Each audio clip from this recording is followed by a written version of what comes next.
What if I told you that all of the stuff you've been seeing on social media about working 12, 14, 16, 18 hours a day is total BS? Does this scenario sound familiar to you? You've been working on a project for some time now and then you suddenly hit a slump. You just don't know how to progress anymore, so you decide to either go grab a quick coffee, play some video games, watch a show on Netflix, or anything that comes to mind. And then suddenly that quick 1 episode break turns into 3 episodes, that quick coffee turns into a debate that lasts for hours, and since you decided to complete only 1 level but got hooked on the game, you completed the entire game. And then you come to the realization that you're not as productive as your favorite social media guru, that you're not putting in the 16-hour workday, and that leads to a downer spiral of feeling bad for yourself and thinking that you're either not as naturally talented, that you don't have the willpower, that you don't deserve success, that you're just not productive. And the worst part is, this process keeps repeating itself. Tomorrow you will again try to do the 16-hour workday, be unable to do it, and just feel like you're not doing enough.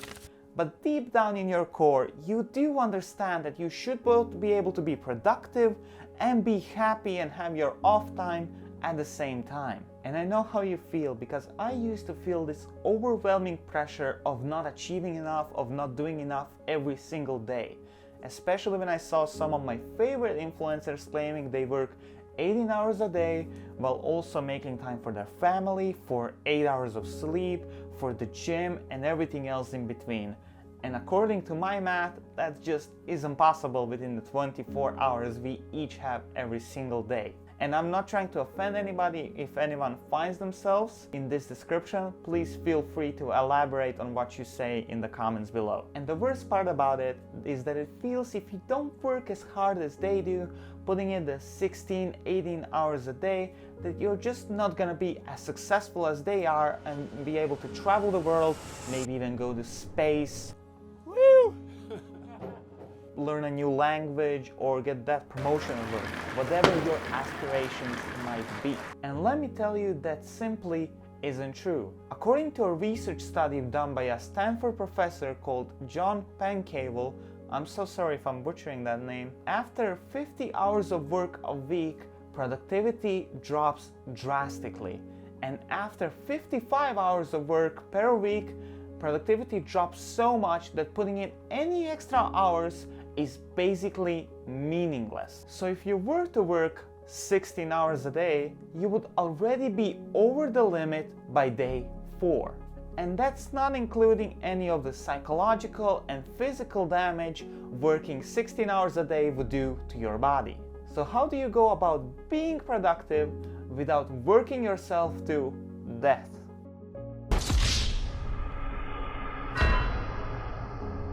This method was highly inspired by the books Free to Focus and Make Time, and I call it the main quest method. So, the first step in the main quest method is to pick the one most important thing you can do today to either progress in your passion or to just make life easier for you, to progress in your career, your life, whatever you can think of. The most important thing for you today.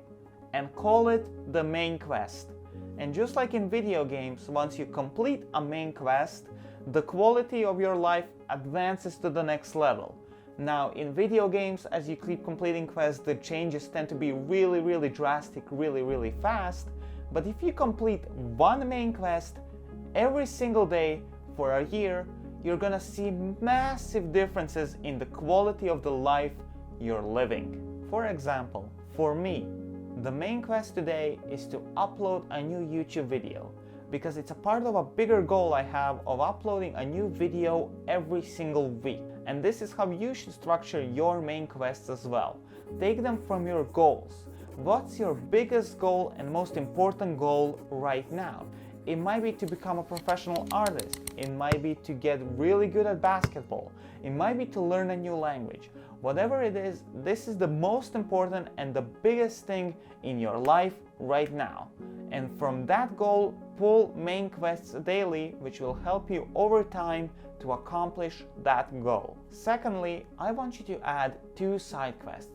Now, side quests aren't as important as your main quest, and if you don't make the time to finish both side quests, that's perfectly fine. But side quests are there to help you build character and improve as a person. So they could be anything such as going to the gym, sending work emails, learning a new language for 30 minutes every day, minor things that slowly build up over time and make you a better person. Now, I do want to point out that side quests should only be pursued after you've completed the main quest for today. And the third, and maybe the most important step of them all, is to rest intentionally. You might be thinking to yourself, when do I know that I have truly completed the main and side quests? Well, the thing is, you know when you're either done or when you work too many hours. Those are the 2 alternatives. For example, if you're working 40-hour work weeks, you might not have a lot of time to input into your main and side quests. That's why you should focus on doing the little things every single day that make a difference. For example, learning a language isn't a one-time hard press reading for 60 hours from a book and then you suddenly know a language. It's more of doing a small amount of learning of new words and grammar every single day that compound over time, and then a couple of years go by and you're learning every single day and you're suddenly proficient in a language. Make sure to limit the amount of hours you're working to 10 to 12 hours a day max. And after that, go rest, because rest matters. I can't emphasize it enough, because if you don't rest, you're going to burn out. And that's it. Now I'm turning it back to you. What's your main quest going to be like for today or tomorrow? Please leave it in the comments below and I'll make sure to ping you a day later to check if you've actually completed it. Also, if I'm not asking too much, please leave a like on this video so that it can feed the YouTube algorithm and I can reach my goal of 100 subscribers. And as always, keep smiling and stay happy.